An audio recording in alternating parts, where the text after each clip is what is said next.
y pues me correspondió hablar sobre coagulopatía en posoperatoria de cirugía cardiovascular, lo bueno y lo malo, algunas cosas, lo feo. Gracias por el título, Ever. Me puso a leer muchísimas cosas porque es muy importante que las recomendaciones que nosotros hagamos puedan ser aplicables y no solo desde el punto de vista del mundo ideal, de todo lo que se hace a nivel mundial, sino de las cosas que nosotros podemos hacer acá en Colombia y no solo acá en Colombia, sino en centros que no sean solo Bogotá, Medellín y Cali, sino en todas las ciudades del país. El contenido, pues vamos a hablar sobre conceptos básicos, fisiopatología, algo de diagnóstico y manejo y las conclusiones. Para poder hablar de coagulopatía, nosotros tenemos que remitirnos a conocer realmente, pues, cómo es el sistema hemostático fibrinolítico y pues sabemos que desde los años 60 nos habían hablado sobre dos vías, la vía intrínseca y la vía extrínseca, que era pues una manera bastante simple de entender cómo una secuencia de eventos nos podía llevar a la formación de un coágulo estable y que se podía explicar de cierta forma con el PT y el PTT, pero habían muchísimas cosas que no se explicaban por este concepto y en las últimas décadas este concepto cambió a un modelo celular basado en superficies, el cual es mucho más importante, mucho más global y que nos trae a otros protagonistas, no solo los factores de coagulación. Este modelo está basado en tres fases. La fase de iniciación es una fase muy importante donde vemos que lo primero que tiene que ocurrir para que haya una formación de un coágulo es que haya una interacción entre el factor tisular y el factor 7 activado. El factor tisular generalmente está en células extravasculares y el factor 7 mantiene inactivo en el torrente sanguíneo.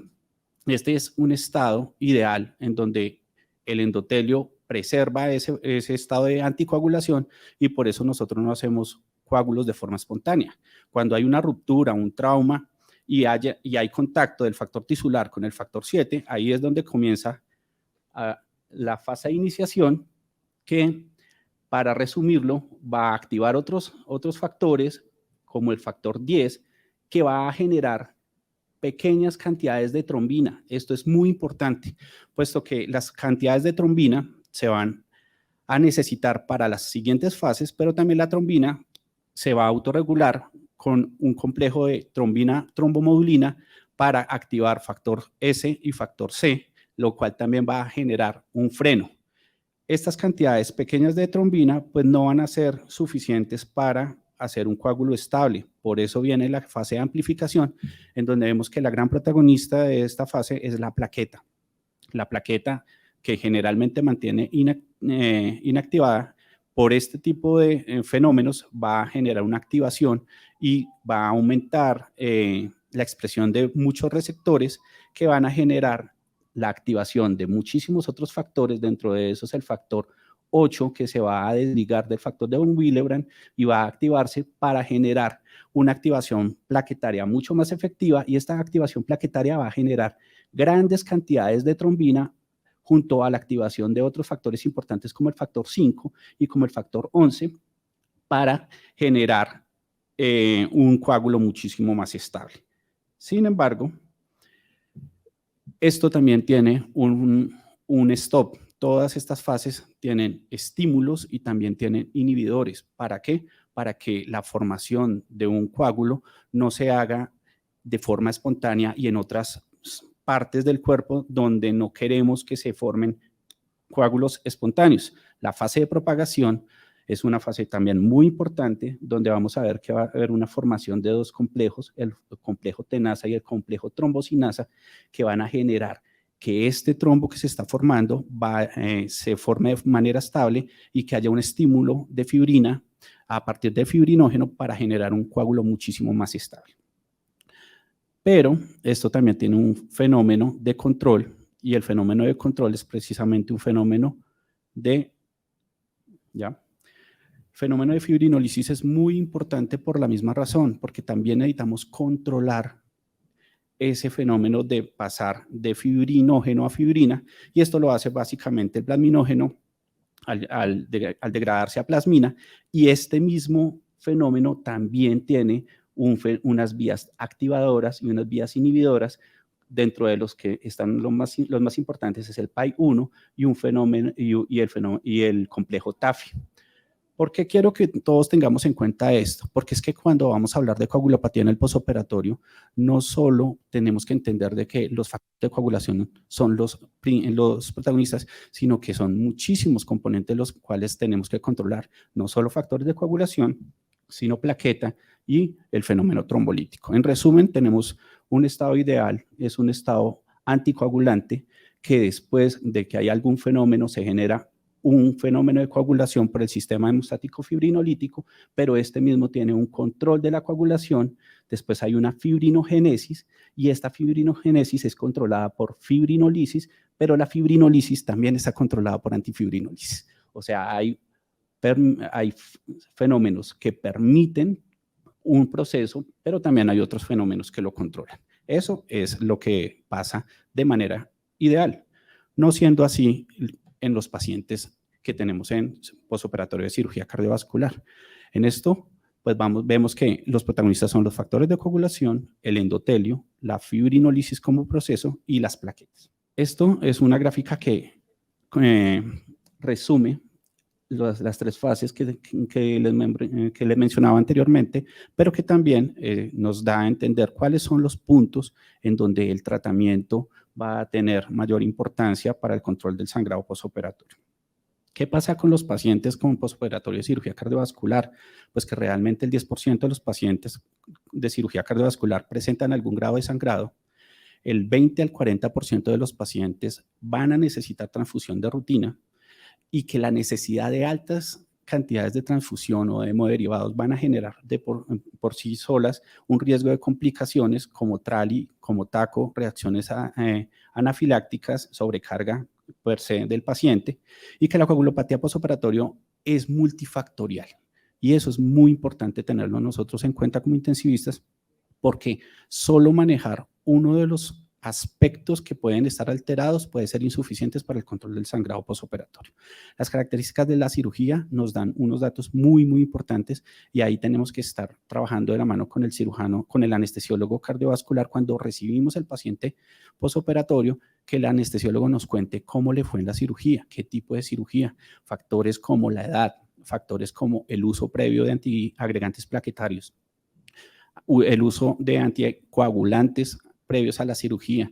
No es lo mismo una cirugía de Bentall que una cirugía de revascularización, y el tiempo de la cirugía de la bomba extracorpórea nos va a dar a nosotros una impresión de cuánto es el riesgo de que el paciente pueda hacer una coagulopatía posoperatoria. De por sí, el solo hecho de que el paciente entre en circulación extracorpórea nos va a generar alteraciones propias y esperables en el sistema hemostático fibrinolítico. Dentro de esto, cuando hay una coagulopatía establecida, se puede encontrar un aumento del INR hasta en el 33% del total de los pacientes de cirugía cardiovascular, un aumento del PTT en 20%, pero lo más preocupante es que hay una disminución de por sí de fibrinógeno hasta el 36%, trombocitopenia del 46%, pero ahí puede haber hasta trombocitopatía hasta el 70%. La trombocitopatía es algo que nosotros tenemos que tener en cuenta porque es muy difícil de evaluar con las medidas que tenemos actualmente. ¿Qué pasa cuando el paciente entra en circulación extracorpórea? Hay una alteración porque pasa de un flujo pulsátil a un flujo laminar, entra en un dispositivo que no es un endotelio, que no es natural, y aunque actualmente tenemos medidas y circuitos muy biocompatibles, esto va a generar cierto grado de disfunción plaquetaria. Activación endotelial. Cuando hay una activación endotelial, se aumentan muchísimos y se expresan muchos receptores. Hay una internalización de trombomodulina, hay un consumo per se de factores de coagulación precisamente por activación de proteína C y proteína S, y se pueden generar complejos coagulantes plaqueta monocito, que como veíamos inicialmente, el factor tisular se expresa generalmente en células extravasculares, pero que en condiciones de inflamación los monocitos y per se también el endotelio puede generar factor tisular. Esto nos puede generar un problema muy grande, que es fenómenos hemorrágicos y también fenómenos trombóticos al mismo tiempo. Y también la bomba extracorpórea pues, nos va a generar también un estado de fibrinolisis. ¿Cómo podemos nosotros abordar este problema? Pues lo que hemos hablado, tener siempre en cuenta que la sospecha de sangrado mecánico tiene que ser descartada, porque el paciente que tiene un sangrado mecánico y que se pierde tiempo aumenta la mortalidad. También tenemos que estar de la mano con el anestesiólogo cardiovascular y el cirujano cardiovascular, porque no es despreciable los eventos en los cuales tengamos que reintervenir el paciente. Es un error considerar como causa única la mala reversión de la heparina y pensar de que simplemente una inadecuada administración de protamina nos va a generar la coagulopatía, porque pues cada vez es mucho más seguro este proceso que lo hacen los anestesiólogos en sala, y los dispositivos que hay actualmente nos dan un dato muy exacto del ACT para que realmente haya una reversión adecuada de heparina. Las pruebas convencionales pueden ser imprecisas, por eso precisamente PT, PTT y NR intraoperatorio no sirven cuando el paciente está bajo efectos de heparina, y posoperatorio inmediato podrían ser normales en algunos casos de coagulopatía cuando realmente el problema está en otros aspectos. Las pruebas convencionales como tal de otro tipo, como por ejemplo los niveles de fibrinógeno, son muy importantes de tener en cuenta, el conteo plaquetario como tal, y si podríamos tener también dispositivos que nos puedan dar la funcionalidad plaquetaria, nos darían un diagnóstico mucho más específico. Como tal, los test viscoelásticos son cada vez más utilizados, ya son varias décadas que hemos utilizado el tromboelastograma y la tromboelastografía, y pues vamos a ver cómo nos pueden ayudar.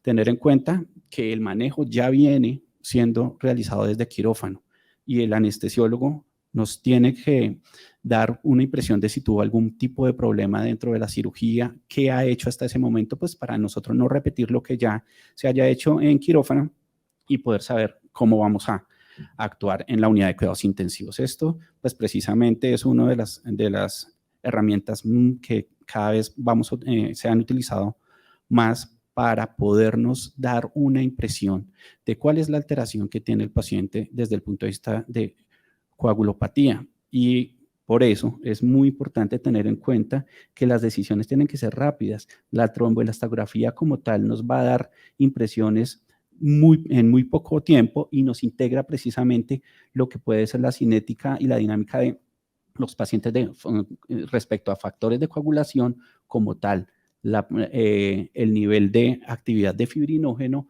la actividad de las plaquetas con los parámetros que nos da el tromboelastograma, como por ejemplo la máxima amplitud, la R o el ángulo alfa, o también los fenómenos de fibrinolisis cuando medimos el LG30. El Rotem tiene otro tipo de parámetros, pero que también nos va a dar precisamente este panorama global. Esto es un cuadro en donde realmente comparamos los dos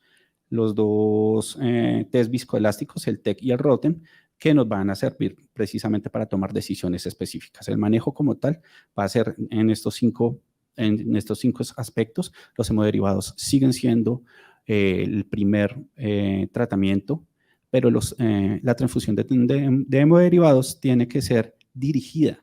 No podemos colocarle al paciente absolutamente todo porque va a tener muchísimas más complicaciones y no vamos a tratar el problema per se. Después de que se administran los hemoderivados, podríamos pensar en el uso de ácido tranexámico, que está totalmente recomendado. Eso lo utilizan dentro intraoperatorio los cirujanos cardiovasculares. Posteriormente, complejo protrombínico, vamos a mirar cuál es la recomendación y cuándo utilizar factor 7 y factor 8 y en qué momentos podemos utilizar desmopresina. Este es un algoritmo que nos recomienda la Sociedad Americana de Cirugía Cardiovascular, en donde vemos que el anestesiólogo desde sala está preguntándose qué pasa con la coagulación del paciente. Entonces ellos miran que realmente el paciente esté en una temperatura objetivo, que el estado ácido-base ayuda, que el paciente no tenga alteraciones hidroelectrolíticas y como tal, como les venía diciendo, el uso de ácido tranexámico es desde sala. Cuando hay sangrado, entonces comienzan a haber estudios precisamente de las alteraciones que pueden haber, entonces mirar que el paciente no esté anémico, mirar el conteo plaquetario, mirar factores de coagulación, niveles de fibrinógeno y las medidas de ACT precisamente por la infusión de heparina. Sobre eso, pues la transfusión viene dirigida precisamente al tipo de trastorno que tengamos, en donde vemos el uso de glóbulos rojos, el uso de plaquetas como tal.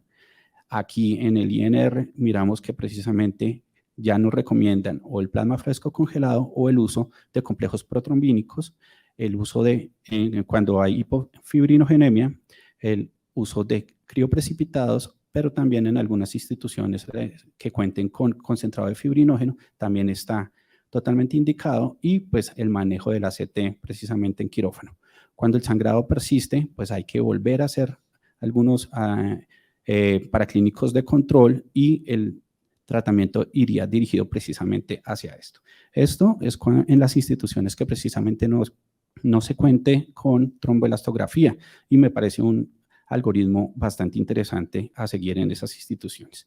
Este es un algoritmo precisamente cuando usted tiene tromboelastografía, que vamos a ver precisamente que si los parámetros en el tromboelastograma o en el routing como tal están alterados, también nos va a dar una dirección dirigida de qué colocarle al paciente. Si el problema precisamente es heparina, si el problema es precisamente una trombocitopenia o una trombocitopatía, si el problema es fibrinógeno como tal, o si el problema es realmente por factores de coagulación o fenómenos de fibrinolisis, en donde vemos que el tratamiento es el mismo que habíamos hablado. Estas son las dosis de ácido tranexámico que se administraron en el estudio BART. Es un estudio bastante interesante que se hizo en el 2006, en donde compararon a protinina, que hasta ese momento era lo que se utilizaba en cirugía cardiovascular y que tenía muy buenos resultados en cuanto al control de sangrado, pero el estudio BART precisamente demostró que habían unos fenómenos protrombóticos, incluyendo stroke, por lo cual desde el 2007 se suspendió y Bayer sacó del mercado en ese momento la protinina y quedó el ácido tranexámico y el ECA como los únicos manejos para el control del fenómeno fibrinolítico. Posteriormente, Bayer vuelve y saca la proteína y creo hasta este momento que en algunos países utilizan a proteína como en Canadá, pero nosotros acá en Colombia pues manejamos como tal, es el ácido tranexámico como tal. Estas son las dosis que utilizan en cirugía cardiovascular y es importante tenerlas en cuenta. En cuanto a los complejos de protrombínicos, aquí están algunos de los productos que se utilizan. Personalmente yo he utilizado el Octaplex y pues realmente cada vez están mucho más recomendados. Sin embargo, todavía los estudios no han demostrado que sean con una indicación mejor a el uso de hemoderivados. Esto es una revisión sistemática que se hizo en el 2020, en donde se evidencia la comparación de hemoderivados de plasma fresco congelado respecto a los concentrados de complejos protrombínicos, en donde realmente se ve una tendencia a favor de los complejos protrombínicos en algunos desenlaces, como la disminución de eventos como requerimiento de más hemoderivados, de transfusiones como tal, pero no hubo una gran diferencia en cuanto a reoperación. El drenaje por los tubos mediastinales sí parece que es mejor con el uso de complejos protrombínicos, pero hay una tendencia a que los pacientes que utilizaron complejos protrombínicos presentaron más falla renal, no así como tal stroke, y la mortalidad pues tampoco ha sido una diferencia. Estos son dos estudios que se hicieron, uno en el 2020 y el otro fue publicado este año. Este estudio es del Mayo Clinic, que realmente mostraron lo mismo que veíamos en el metaanálisis, en donde pues parece que con los complejos protrombínicos hay mayor calidad, mayor seguridad en algunos desenlaces como disminución de la necesidad de transfusiones, pero mortalidad no hay ninguna comparación. Cuando el sangrado no para, cuando colocamos hemoderivados y después complejos protrombínicos y el paciente sigue con sangrado, pues podemos tener en cuenta el factor 7 activado o el factor 8, el FEIBA, como tal. Sin embargo, la recomendación no es fuerte y prácticamente solo podríamos pensar en ellos cuando haya una situación que amenace la vida, puesto que los estudios han mostrado que la administración de factor 7 activado y factor 8 generan aumento de riesgo de fenómenos protrombóticos, incluido stroke.